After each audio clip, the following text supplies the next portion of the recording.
ሰላማት እንኳናው ቻናልና በሰላም መጻኹም ሎማዓንቲ ዘሜዝ ራነር ዘርእስቱ እዋናውን ሓድሽን መዘናግዕን ዝኾነ ናይ ሳይፋይ ፊልም ሒዝናልኩም መጺና ኣለና እቲ ቪድዮ ክሳብ መወዳእታ እንድሕር ዳሪኹምዎ ከም ትፈትውዎ ብጣዕሚ ርግጸኛ እየ መጀመርያ ግና ቻናልና ሳብስክራይብ ምግባር ከይትርስዑ ኢኹም እቲ ቪድዮ ተፈቲኽምዎ ድማ ላይክ ብምግባር ቤተሰብና ኾኑ ክሳብ መወዳእታ ምሳይ ጽንሑ ሓደ መንእሰይ ብፍጥነት ናብ ላዕሊ እናደየበ ዝነበረት ናይ ሊፍት ሳንዱቕ ኮይኑ እንትነቅሕ ፊልምና ይጅምር ዝተወሰኑ ጉጅለ መናእሰያት ድማ ነታ ሳንዱቕ ይኸፍትዋ ጋሊ ነቲ ሓድሽ ወዲ ናብ ደገ ደፊኡ የውፅኦ እቶም ጉጅለ ድማ ኣብ ዙርያኡ ይእከቡ እቲ ሓድሽ ዝመፀ ወዲ ግና በቲ ዝረኣዮ ነገር ብጣዕሚ ስለ ዝተሰናበደ ናብ ቅድሚት ይሃድም ርሑቕ ቅድሚ ምብፅሑ ግና ተዓንቂፉ ናብ መሬት ይወድቕ እቲ ሙሉእ ቦታ ብዓብዪ መንደቕ ዝተኸበበ ምዃኑ ምስ ተረድአ ካብ ልቡ ተስፋ ይቖርፅ ሽዑ ንሽዑ እዚ ሓድሽ ወዲ በቶም ጉጅለ መናእሰያት ክእሰር እንከሎ ቁሩብ ጸኒሑ ኤልቢ ዝተባህለ ወዲ መፂኡ ካብቲ እስራቱ ይፈትሖ ኣልቢ ቀፂሉ መን ምዃኑ ይሓቶ እዚ መንእሰይ እዚ ግን ምንም ተዘክሮ የብሉን ኣልቢ ተረጋጊዑ ኩሎም ናብዚ ቦታ ዝበፅሑ ሰባት ኣብ መጀመርያ ተዘክሮኦም ዘጥፍኡ ምዃኖምን እዚ ከዓ ብጣዕሚ ዝተለመደ ነገር ምዃኑን ይነግሮ ኣልቢ ብምቕጻል ግሌድ ዝበሃል ቦታ የርእዮ እሞ እቶም ግሌደርስ ዝበሃሉ መናእሰይ ብሓደ ኮይኖም ኣሕምልቲ ብምውቃልን መፅለሊ ብምህናፅን ከም ዝሰርሑ እውን የረድኦ እዚ ሓድሽ ወዲ ዝመፀላ ሳንዱቕ ድማ ኣብ ወርሒ ሓደ ግዜ ዘድልዮም ነገራት ከምኡ እውን ሓድሽ ኣባል ሒዛሎም ትመፅእ ግን ድማ እዚ ኩሉ ዝልእኸሎም ዘሎ መን ከም ዝኾነ ማንም ዝፈልጥ የለን ኣልቢ ብድሕሪ እዚ ምስቲ ምክትሉ ዝኾነ ኒውት ምስቲ ሓድሽ ወዲ የፋልጦ እዚ ሓድሽ ወዲ ድማ ኣብቲ ዓብዪ መንደቕ ሓደ ኣፍ ደገ ይርኢ እሞ እንታይ ከም ዝኾነ ይሓቶም ናይ ኣልቢ መልሲ ግን ካብቲ መንደቕ ሓሊፍካ ምኻድ ብጥብቂ ዝተኸልከለ ምዃኑ የረድኦ ቀፂሉ ድማ ቻክ ነዚ ሓድሽ ወዲ ዝድቅሰሉ ቦታ ንክሰርሕ ይሕግዞ እቲ ወዲ ናብቲ መንደቕ ኣፍ ደገ ክኸይድ እንከሎ ቻክ ናብ ውሽጢ ምእታው ከም ዘይከኣል ይነፅረሉ ቁሩብ ጸኒሖም ግና ሚንሆን ቤንን ካብቲ መንደቕ ይወፅ እሞ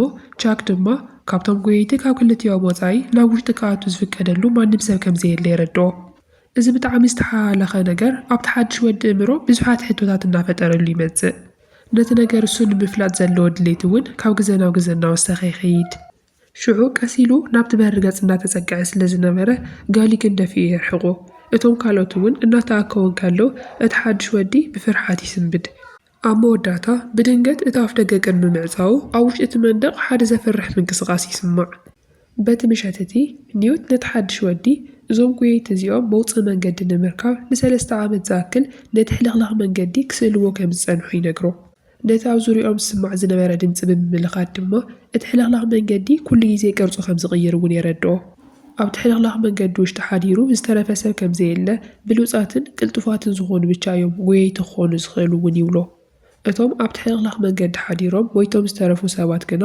ዝቐተልዎም ግሪቨርስ ዝተባሃሉ ፍጡራት ከም ዝኾኑ ከዓ ግልፂ ይገብረሉ እቲ ሓድሽ ወዲ እዚ ኩሉ ታሪክ ምስ ሰምዐ ንሱ እውን ከምኣቶም ጎያይ ክኸውን ከም ዝደሊ ይዛረብ ድሓር ብድንገት ጋሊ ነቲ ሓድሽ ወዲ ናብቲ ናይ መቃለሲ ውድድር የእትዎ ብዙሕ ከይተቸገረን ብቐሊሉን እውን ጋሊ ነቲ ሓድሽ ወዲ የሸንፎ እዚ ሓድሽ ወዲ ኣብ መወዳእታ ብዙሕ ሻዕ ምስ ተሸነፈ ድሓር ብሓይሊ ተጠቒሙ ንጋሊ የሸንፎ ጋሊ እውን በዚ ስለ ዝተናደደ ከም ውርደት ኮይኑ እውን ስለ ዝተሰምዖ ናይቲ ወዲ እግሩ ብምሓዝ ናብ መሬት የውድቆ እዚ ወዲ ድማ ብንዴት እናደጋገመ ርእሱ ይወግዕ ኣብቲ ሰዓት እሱ ብድንገት እቲ ሓድሽ ወዲ ስሙ ቶማስ ከም ዝኾነ ይዝክር ሽዑ እቶም ግሌደርስ ኩሎም ይሕጎሱ ጋሊ እውን ምስኦም ተሓዊሱ ሓጎሶም ይኽብር ድሓር ግን እቲ ናይ ደስተኦም ግዜ ካብ ርሑቕ ብዝስማዕ ዝነበረ ሓደ ዘፍርሕ ድምፂ ይቋረፅ ጋሊ እቲ ድምፂ ናይ ግሪቨር ምዃኑ ብዕድል ኮይኑ ከዓ ካብቲ መንደቕ ሓሊፎም ክመፁ ከም ዘይኽእሉ ይሕብር ስለዚ ምንም ዘጨንቕ ነገር የብሎምን ማለት እዩ ድሕሪ ሰዓታት ቶማስ ክድቅስ እንከሎ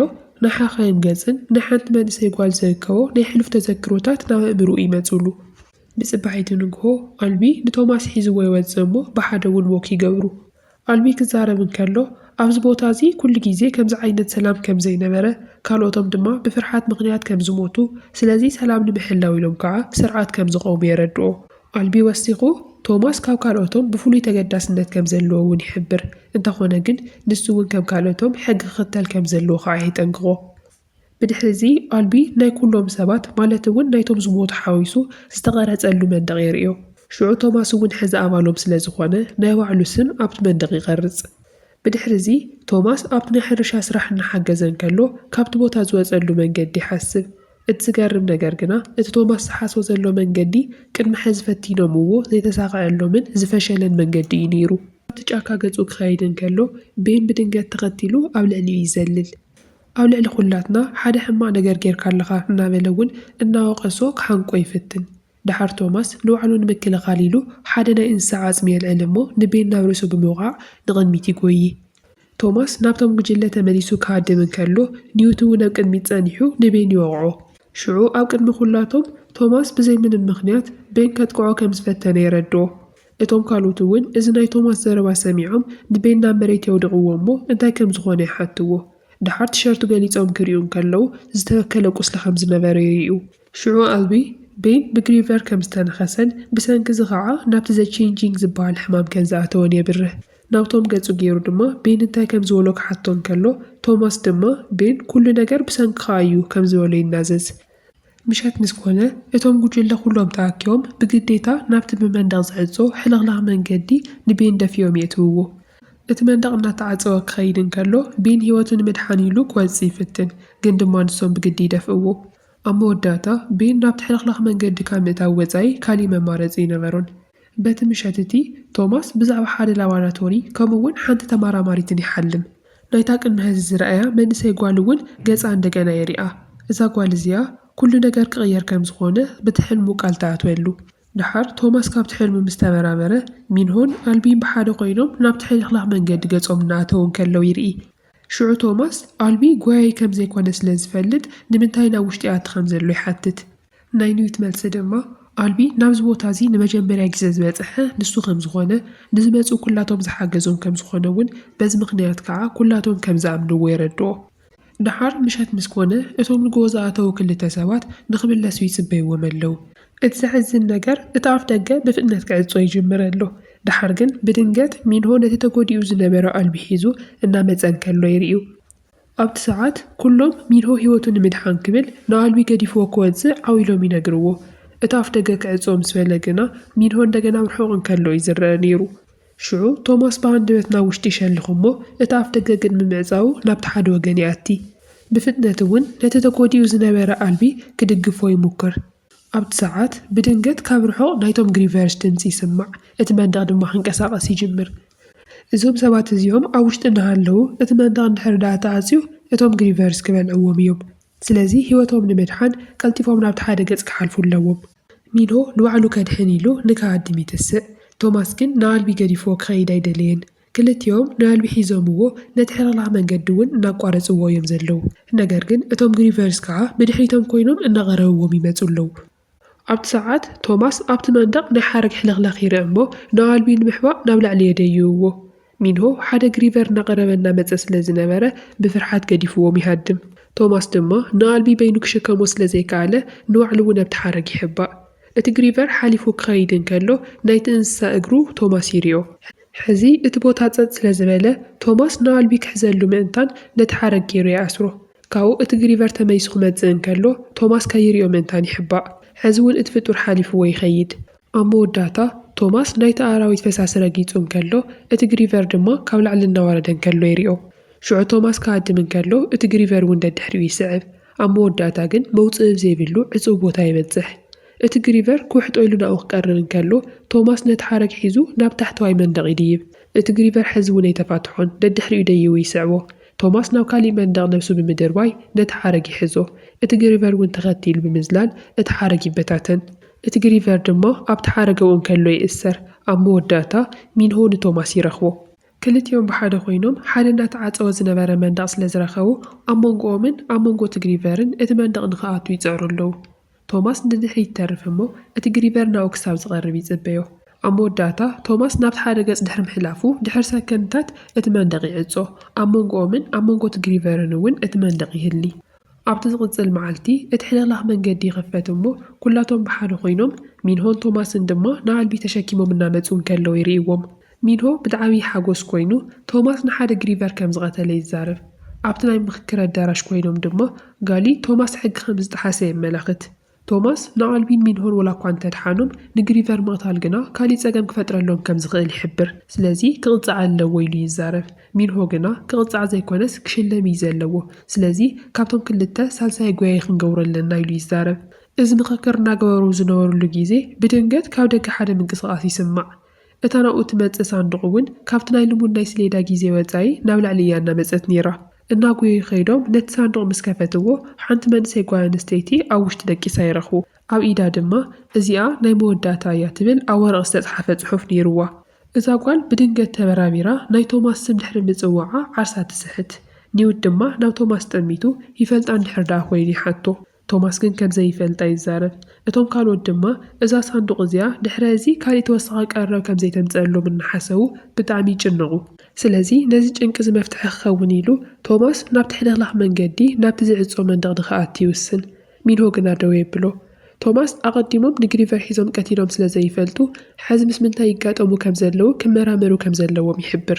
ድሕሪ ብዙሕ ሓሳብ ከዓ ሚንሆ ክሕግዝዎም ዝኽእሉ ተወሰኽቲ ሰባት የምጽእ። እቲ ጉጅለ ድማ ናብቲ ናይ ግሪቨር ሬሳ ዝተገደፈሉ ቦታ ይኸዱ። ነቲ እግሩ ክስሕብዎን ከለዉ ሽዑ ንሽዑ ይበታተን።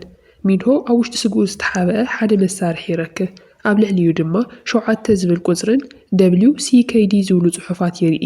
ነቲ መሳርሒ ሒዞም ናብቶም ካልኦት የምጽእዎ። ቶማስ ድማ ኩሎም መውፅእ መንገዲ ንምርካብ ተመሊሶም ክምርምሩ ከም ዘለዎም ይናገር። ጋሊ ሕዚ እውን እቲ ሕጊ ምፍራስ ስለ ዘይደሊ ቶማስ ክቕጻዕ ከም ዘለዎ ይነጽር። ኣብ መወዳእታ ኒውት ንሓደ ለይቲ ቶማስ ኣብቲ ናይ መቕጽዒ ቦታ ንክሓድር ይውስን። እንተኾነ ግን ብወቃዕ ከዓ እቲ ናይ ጎያይነት ማዕርግ እውን ይህቦ። ብድሕሪዚ ሚንሆ ንቶማስ ሒዝዎ ናብቲ ናይ ጎየይቲ ገዛ ይኸይድ። ኣብኡ ድማ እቲ ሕልኽላኽ መንገዲ ብካርታ መልክዕ ስኢሎምዎ ነይሮም እዮም። ሚንሆ ነዚ ሕልኽላኽ መንገዲ እዚ ደጋጊሙ ከም ዘጽንዖ ግን ድማ ምንም መውፅእ ከም ዘየለ ይናገር። ኣልቢ ክሳብ ሕዚ ተስፋ ከይቆርጹ ኢሉ ነቶም ካልኦት ኣይነገሮምን ነይሩ። ሕዚ ግና ሚንሆ ተስፋ ከም ዘለዎም እዩ ዝኣምን። እቲ ሕልኽላኽ መንገዲ ብቁጽርታት ዝተመልከቱ 8 ክፋላት ይርከብዎ። እቲ ሕልኽላኽ መንገዲ ኣብ ዝቕየረሉ ዘሎ እዋን ድማ ኩሉ ግዜ ብተኸታታሊ ንሓደ ክፋል ይኸፍቶ። ቶማስን ሚንሆን ኣብ ውሽጢ እንከለዉ ክፋል 7 እዩ ተኸፊቱ ነይሩ። ስለዚ እቲ ዝቐተልዎ ግሪቨር ካብኡ ዝመጸ ክኸውን ይኽእል እዩ። በቲ ካልእ ገጽ ድማ እታ ደቂሳ ዝነበረት ጓል ትበራበር። ነገር ግን ኣብ ላዕሊ ኣብቲ ናይ ሓለዋ ገዛ ኮይና ናብ ታሕቲ እምኒ ትድሪ የሎም። ቶማስ ንኽተቋርጽ ይገብራ እሞ ንሱ እውን ቀስ ኢሉ ናብቲ ላዕሊ ገዛ ይድይብ። ናብኡ ምስ በጽሐ ከዓ እታ ጓል ካራ ሒዛ ይረኽባ። ንሳ ስማ ቴሬሳ ምዃኑ ትነግሮ። ቶማስ ድማ ስሙ ምስ ነገራ ቴሬሳ ንሱ ከም ዘይትዝክሮ ትዛረብ። ድሓር ቶማስ ንሳ ምስ ታዋረቐት ከም ዝመጸትን ካብኡን ድሓር ከዓ እታ ትመላለስ ዝነበረት ሳንዱቕ ከም ዘይወረደትን ይነግራ። ቴሬሳ ድማ ኣብ ውሽጢ ማይ ከም ዝነበረት ሰባት ይርእዋ ከም ዝነበሩ ሓንቲ ሰበይቲ ድማ ዊክድ ጽቡቕ እዩ ትብል ከም ዝነበረት ትዝክር። እዚ ዘረባ እዚ ቶማስ ሓደ ግዜ ብሕልሙ ርእይዎ ዝነበረ ዓይነት ዘረባ እዩ። ሽዑ ቶማስ ተመሳሳሊ ሕልሚ ሓልም ከም ዝነበረን ገጻ እውን ኣብቲ ሕልሚ ርእይዎ ከም ዝነበረን ይናዘዝ። ክልቲኦም ካብ ስሞም ተወሳኺ ካልእ ተዘክሮ ዘለዎም ስለምንታይ ከም ዝኾነ ክርድኦም ይከኣልን። ምክንያቱ እቶም ካልኦት ኣባላት ሽሞም ብቻ እዮም ዝዝክሩ። ብድሕሪዚ ቴሬሳ ኣብ ጅቡኣ ዝረኸበቶም WCKD ዝብል ጽሑፍ ዘለዎም 2 ናይ መርፍእ መሳርሕታት ወይም ድማ ስሪንጅ ተርእዮ። ቶማስ ድማ እዚ ናይቲ ዊክድ ዝበሃል ቃል ትርጉሙ ምዃኑ ይረዳእ። በቲ ምሸት እቲ ቶማስ ንኣልቢ ብሓደ ካብቶም መርፍእታት ክወቅኦም ከም ዘለዎ ይሓስብ። ኣልቢ ስለ ዘይተኣማመነሉ ክቃወም ይጅምር። እቶም ካልኦት ሒዞምዎም ከለዉ ግና ቴሬሳ ትወቅኦ። ሽዑ ንሽዑ ኣልቢ እውን ይስሕት። ብድሕሪዚ ምሸት ምስ ኮነ ጋሊ ንቶማስ ሒዝዎ ናብቲ ናይ መቕጻዕቲ ቦታ ይኸይድ። ቶማስ ድማ እናተገረመ ጋሊ ስለምንታይ ክሳብ ክንዲ ዝኸምፀሎ ይሓቶ። ጋሊ ድማ ቶማስ ምስ መጸ ኩሉ ነገር ክበላሸ ከም ዝጀመረ ይብርህሉ። ብድሕሪዚ ቻክ ቶማስ ኣብቲ መቕጻዕቲ ቦታ እንከሎ ምግቢ የምጽአሉ። ካብ ወለዱ ዝተውሃቦ ምዃኑ ዝኣምነሉ ሓንቲ ንእሽተይ መጻወቲት እውን የርእዮ። ቶማስ ግን ተስፋ ክቆርጽ ከም ዘይብሉ መውፅእ መንገዲ እውን ክረኽቡ ምዃኖም የረጋግጸሉ። ቻክ ቀጺሉ እቲ ንወለዱ ዝሓሰቦ መሳርሒ ንቶማስ ይህቦ። ቶማስ ግና እቲ መሳርሒ እናመለሰሉ ኩሎም ካብ ዝኸወፁ ከም ዝኾኑ ተስፋ ከም ዝገብር ቻክ እውን ንወለዱ ባዕሉ ረኺቡ እቲ መሳርሒ ክመልሰሎም ከም ዝኾነ ቃል ይኣትወሉ። ንጽባሒቱ ፀሓይ ክትወፅእ ከላ ሚንሆን ቶማስን ናብ ውሽጢ ሕልኽላኽ መንገዲ ይጎዩ እሞ ክፋል 7 ተኸፊቱ ይረኽብዎ። እዚ ክፋል 7 እዚ ክኽፈተ ይግብኦን ነይሩ ግን ድማ ተኸፊቱ ይጸኒሕዎም። ኣብ ውሽጢ ድማ ብሌድስ ዝተባሃሉ ዓምዲ ዝመስሉ ቅርጽታትን ናይ ቤን ዝተደርበየ ክዳውንትን ይረኽቡ። ሽዑ ንሽዑ ብድንገት እቲ ካብ ክሪቨር ዝወሰድዎ መሳርሒ ድምፂ ከውፅእ ይጅምር። እቲ ድምፂ እናፈጠነ ዝኸደሉ ድማ እቲ ኣንፈት እናሰዓብዎ ይኸዱ። ብድሕሪዚ ሚንሆ እውን ርእይዎ ዘይፈልጥ ቦታ ይበጽሕ። መውፅእ ናብ ዘይብሉ ሓደ ዕፁብ ቦታ ምስ በጽሑ እቲ ድምፂ የቋርጽ። ኣብቲ ስክሪን ዘሎ ቁጽሪ ድማ ናብ ቆጻል ሕብሪ ይቕየር። ብድንገት እቲ መንደቕ መንገዲ ይኽፈተሎም እሞ ናብ ውሽጢ ይኣትዉ። ቀስቀስ እናበሉ ቀይሕ መብራህቲ ዝቓንዮም ናይ ውሽጢ መተሓላለፊ ድልድል ነገር ይበጽሑ። ኣብ ጥቕኦም ሓደ ዝንቀሳቐስ ነገር ምስ ረኣዩ ከዓ ክልቲኦም ይሃድሙ። ናብ ደገ እናጎዩ ክወፁ እንከለዉ እቶም ብሌድስ ዝተባሃሉ ዓንድታት ክንቀሳቐሱ ይጅምሩ። ስለዚ ብፍጥነት ካብ ትሕልቕላኽ መንገዲ ይወፁ። ተወሳኽቲ መናድቕ ካብ መሬት እናወፁ እውን ነቲ ክፋል ይዓፅውዎ። ሚንሆን ቶማስን እቲ መንደቕ ሙሉእ ብምሉእ ቅድሚ ምዕፃው ንንእሽተይ ሸሊኾም የርክቡ። ኣብ መወዳእታ ናብቶም ጉጅለ ዝነበርዎ ግሌድ ተመሊሶም መውፅእ ክኾኖም ዝኽእል ሓድሽ መተሓላለፊ መንገዲ ከም ዝረኸቡ ይዛረቡ። ሚንሆ እቲ መተሓላለፊ እቶም ግሪቨርስ ኣብ መዓልቲ ዝሕብእሉ ቦታ ከም ዝኾነ ይግምት። ጋሊ ግና ኣብ ውሽጢ ምስ ብዙሓት ግሪቨርስ ክገጥሙ ከም ዘለዎም ብምሕባር ሕዚ እውን እቲ ሓሳብ ከም ዘይፈተወ የጠንቅቕ። ከምዚ እናበሉ ቶማስን ጋሊን ክከራኸሩ እንከለዉ ተሬሳ ኣልቢ ከም ዝነቕሐት ትዛረብ። ሽዑ ንኣልቢ ክርእይዎ ይኸዱ እሞ ቶማስ መውፅእ ረኺቦም ከም ዘለዎ ብምንጋር ከረጋግኦም ይፍትን። ኣልቢ ግን ብጣዕሚ እናሓዘነ ንሳቶም ክወፁ ከም ዘይፈቕድሎም ይዛረብ። ኣልቢ ኩሉ ነገር ከም ዝዝክር ቶማስ እውን ናይቶም ንሶም ዝበሃሉ ዘለዉ ጸላእቲ ፈታዊኦም ከም ዝነበረን ይነግሩ። ኣብ ከምዚ ዓይነት ኩነታት እንከለዉ ኣብ ደገ ዝተፈጠረ ሓደ ህውከት ናይ ኩላቶም ትኹረት ይስሕብ። እቶም ናይ ትሕልቕላኽ መንገድታት ዝወስዱ ነበሩ ኣፍ ደገታት ሕዚ እውን የተዓፀውን ዘለዉ። ኣብ ክንዱስ ተወሳኺ ኣፍ ደገታት ዳ ኣብ ዙርያ ትግሌድ ክኸፈቱ ይጅምሩ። እቶም ግሪቨርስ ቀስ ብቐስ ይወፁ እሞ ኩሉ ሰብ ድማ ንክሕባ ኢሉ ከኣዲም ይጅምር። ቶማስን ካልኦት ዝተወሰኑን ኣብቲ ናይ ሕርሻ ቦታ ይሕብኡ። ሓደ ካብኣቶም ግና በቲ ግሪቨር ይውሰድ። ቶማስ ንኹላቶም ናብቲ ጥቕኦም ዝነበረ ዓዲ መርሖም። ጋሊ ድማ ንዝተወሰኑ ሰባት ናብታ ትመላለስ ሳንዱቕ የእትዎም። እቶም ግሪቨርስ ንብዙሓት ናይቶም ጉጅለ ኣባላት ይቐትልዎምን የሰናኽልዎምን ነይሮም። ሓደ ግሪቨር መንገዲ ክዓፅዎም እንከሎ ተሬሳ ድማ ናይ ፋኑስ መብራህቲ ብምድርባይ ነቲ ፍጡር ተንድዶ። እንተኾነ ግን እቲ ግሪቨር ሕዚ እውን ብድሕሪኦም ይስዕቦም እዩ ዘሎ። እቲ ዘሕዝን ነገር ከዓ ኣልቢ ኣብ መንጎ ይወድቕ። ቶማስ ድማ ኣብ መንጎ ኣልቢን ኣብ መንጎ እቲ ግሪቨርን ደው ይብል። ሽዑ ብድንገት ኒውት ዝተወሰኑን ካልኦትን ኮይኖም ናብቲ ፍጡር ሓዊ ብምድርባይ እቶም ጉጅለ ድማ ናብቲ መአከቢ ኣዳራሽ ንክኸዱ ይመርሕዎም። እቶም ግሌደርስ እቲ ግሪቨር ኣብ ላዕሊ እቲ ህንፃ ክድይብ እንከሎ እናረእይዎ ጸጥ ይብሉ። እቲ ግሪቨር ድማ ነቲ ላዕሊ ብምፍራስ ንሓደ ካብኣቶም ይወስድ። ቻክ በቲ ግሪቨር ክወሰድ እንከሎ ቶማስን ሚንሆን ግን ብታሕቲ ኮይኖም ይሕዝዎ። ኣልቢ እውን ነቲ ግሪቨር እግሩ ክሳብ ዝስበርን ክሳብ ዝረሕቕን እናደጋገመ ይወቕዖ። እንተኾነ ግን ኣልቢ ንባዕሉ ብኻሊእ ግሪቨር ይተሓዝ። ቶማስ ክሕዞ ይፍትን። ኣልቢ ግን ቅድሚ ምውሳዱ ንኻልኦት ካብዚ ቦታ ክወፁ ከም ዘለዎም ይነግሮ። ብዙሕ ከይጸንሑ ብድንገት እቶም ግሪቨርስ ይጠፍኡ። ድሓር ጋሊ መፅዩ ንቶማስ ብሓይሊ ገጹ ይወቕዖ እሞ ንኹሉ ዝኾኑ ክፋእ ከዓ ምኽንያቱ ንሱ ከም ዝኾነ ይናገር። ጋሊ ኣልቢ ቶማስ ካብቶም ናብ ዝለኣኹና ሰባት ሓደ እዩ ኢልዎ ከም ዝነበረ እውን ንኹላቶም የረድኦም። ሽዑ ቶማስ እቲ ጋሊ ዝዛረቦ ዘሎ ነገር ሓቂ ከም ዝኾነ ስለ ዝኣመነ ነቲ ኣልቢ ካብቲ ግሪቨር ዝቆረፆ መድሓኒት ገይሩ ንነብሲ ይወግእ። ሽዑ ንሽዑ ከዓ ዓርሱ ይስሕት። ኣብኡ ደቂሱ እንከሎ ብዛዕባ ሓደ ትካል ይሓልም። ገና ብቆዕሎኦም እንከለዉ ኣብኡ ከም ዝነበሩ እውን ይርኢ። እቶም ግሌደርስ ኣብ ውሽጢ ናይ ማይ ታንክታት እንከለዉ በታ ተመራማሪት ይዕዘቡ ከም ዝነበሩ እውን የስተውዕል። ድሓር ምስ ተበራበረ ንሱን ተሬሳን ኣብ ናይ መቕፃዕቲ ቦታ ተኣሲሮም እንከለዉ ይረኽቦ። ኒውት እውን ጋሊ ነቲ ቦታ ከም ዝተቆፃፀሮን ምስኡ ዘይሓበሩ ኩላቶም ድማ ምስ ቶማስ ናብ ትሕልቕላኽ መንገዲ ክባረሩ ከም ዝኾነ ይነግሮ። ቶማስ እዚ ነገር እዚ ገና ንኣሽተይ እንከለዉ ዝተጀመረ ፈተና ምዃኑ ከም ዝተዘከሮ ይገልጽ። በብሓደ ክሳብ ዝጠፍኡ ከዓ ኣብ ልዕሊኦም ብዙሓት ፈተነታት ይግበሩ ነይሮም። ቶማስ ቀፂሉ ንሱን ተሬሳን ነቶም ናብ ዘእተውዎም ሰባት ይሰርሑ ከም ዝነበሩ ይናዘዝ። እንተኾነ ግና ንሱን ተሬሳን ስለምንታይ ናብዚ ቦታ ከም ዝተላኹ ግና ሕዚ እውን ግልፂ ይኮነሉን። ኒውት ድማ ብወገኑ እቲ ዝጀመሮ ነገር ንኽፍጽምን ናይ ኣልቢ ሞት እውን ብኸንቱ ኮይኑ ከይተርፍን ይመኽሮ። ምክንያቱ እቲ ኣገዳሲ ነገር እቲ ዝሓለፈ ዘይኮነስ ካብ ሕዚ እንታይ ክገብሩ ከም ዘለዎም ምዃኑ እዩ። ብድሕሪ ቶማስን ተሬሳን ናብቲ ኣፍ ደገ ይውሰዱ። ዝተወሰኑ ናይቲ ጉጅለ ኣባላት ቶማስን ተሬሳን ምብራሮም ብዙሕ ደስ የበሎምን። ምክንያቱ ቶማስ መውፅእ መንገዲ ንኽረኽቡ ክሕግዞም ይኸውን ኢሎም ንሓሰቡ ስለ ዝነበሩ። ጋሊ ግና ካብዚ ቦታ ክወፁ ኢሎም ሂወቶም ኣብ ሓደጋ ከእትዉ ከም ዘይብሎም ይሕብር።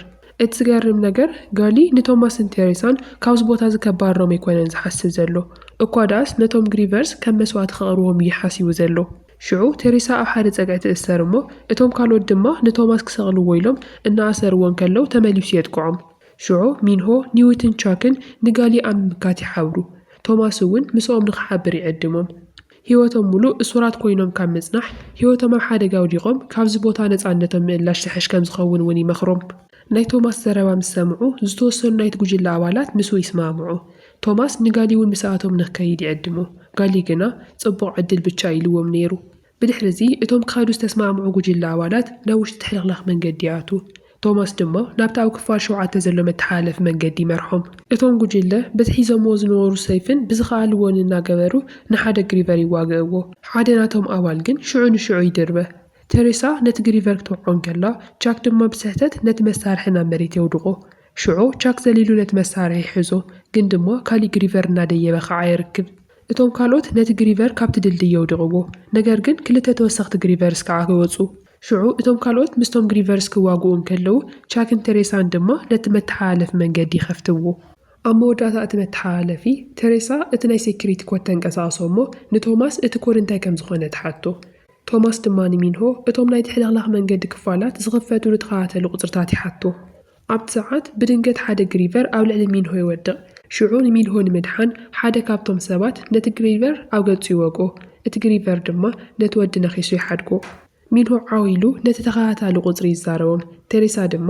ነቲ ዝሃባ ኮድ ተጠቒማ ነቲ ኣፍ ደገ ትኸፍቶ ሽዑ ብድንገት እቲ ናይ መንገዲ መናድቕ ተዓፅዩ እቶም ግሪቨርስ ድማ ኣብ ውሽጢ ንኽተርፉ ይጭፍልቖም ኣብ ውሽጢ እቲ መተሓላለፊ ከዓ ሓደ ኣፍ ደገ ይኽፈት እሞ እቶም ብሂወት ዝተረፉ ኣባላት ናይቲ ጉጅለ ናብ ውሽጢ ይኣትዉ ናብቲ ካልእ ክፍሊ ክኣትውን ከለዉ እቶም ተመራመርቲ ተቐቲሎም ይረኽብዎም ነቲ ካሜራ ዝተቐረጸ ቪድዮታት ዝርከበሉ ክፍሊ ምስ ኣተዉ ከዓ እቲ ዝነበሩሉ ቦታ ዘርኢ ስክሪን ይረኽቡ ሽዑ ቶማስ ሓንቲ ናይ ቪድዮ መልእኽቲ ይኸፍት ሽዑ ዶክተር ኤቫ ፔጅ ዝተባሃለት ሓንቲ ተመራማሪት ኣብቲ ስክሪን ትርአ ዶክተር ኤቫ ናይቲ WCKD ዝተባሃለ ትካል ዋና መራሒት እያ ነቲ ናይ ሕልኽላኽ መንገዲ ፈተናታት ብዓወትን ብሰላምን ብምውድኦም ከዓ ሓጎሳ ትገልጸሉን ፀሓይ ንመሬት ብጣዕሚ ስለ ዘሕረረታ ብጥሜትን ብኻልኦት ችግራትን ቢልዮናት ሰባት ከም ዝሞቱ ትዝክር ብድሕሪኡ ከዓ ፍሌር ዝተባሃለ ሓደ ዘፍርሕ ቫይረስ ይመጽእ እሞ ነቶም ዝተረፉ ሰባት ናብ ውዳት ይቕይሮም እንተኾነ ግን እቲ ሓድሽ ትውልዲ እቲ ቫይረስ ዘይሕዙ ዓይነት ትውልዲ ኮይኑ እዩ ተረኺቡ ነዚ እውን እዮም እቶም ተመራመርቲ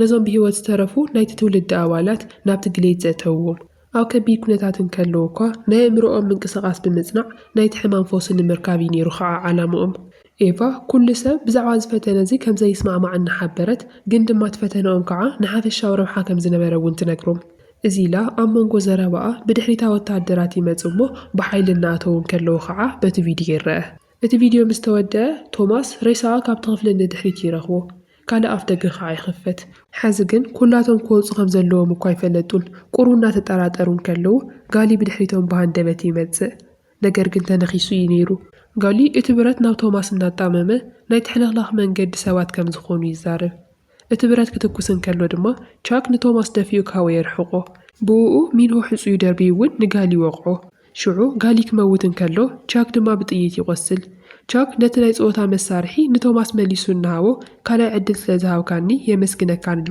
ናይ መወዳእታ ቃሉ ይዛረብ እዚ ኢሉ ቻክ ክመውትን ከሎ ቶማስ ድማ ብዕሙቕ ዝበለ ሓዘን ይበኪ ብድሕሪ እዚ ኣፅዋር ዝተዓጠቑ ሰባት ብሓይሊ ናብኡ ይኣትዉ እሞ ንዓኣቶም ናብ ደገ ይወስድዎም ቶማስ እውን ኣብ ሓደ ምድረ በዳ ክኸውን እንከሎ ምስኣቶም ናብ ውሽጢ ሄሊኮፕተር ይድረ እታ ሄሊኮፕተር ኣብ ልዕሊ ትሕልኽላኽ መንገዲ እናበረረትን ከላ እቶም ሰባት ካብ ሕዚ ንድሓር ድሓን ከም ዝኾኑ ምንም ዘስግእ ነገር ከም ዘየለውን የረጋግጹሎም ንሶም ካብቲ ቦታ ምስ ረሓቑ ኤቫ ምስቶም ናይ WCKD ሰባት ኣኼባ ትገብር እቲ ግንባራ ዝነበረ ናይ ሓስወት ደም እናኣልየት እቲ ናይ ሕልኽላኽ መንገዲ ፈተና ብዓወትን ብሰላምን ከም ዝተዛዘመ ተበስሮም ሕዚ እቲ ጉጅለ ናብ ካልኣይ ደረጃ ክሓልፍ ይኽእል እዩ ኢላ እውን ትዛረብ እሞ እቲ ፊልም ድማ ይውዳእ ናይ ሎማዓንቲ ታሪኽና እዚ ይመስል ነይሩ ስለ ዝተኸታተልኩምን እውን የመስግን እዚ ቪድዮ እንድሕር ዳኣ ፈቲኹምዎ ጽቡቕ ርኢቶኹም ኣብ ኮሜንት ፀሓፉልና ኢኹም ኣብ ቀጻሊ ቪድዮ ብሓድሽ ታሪኽ ንራኸብ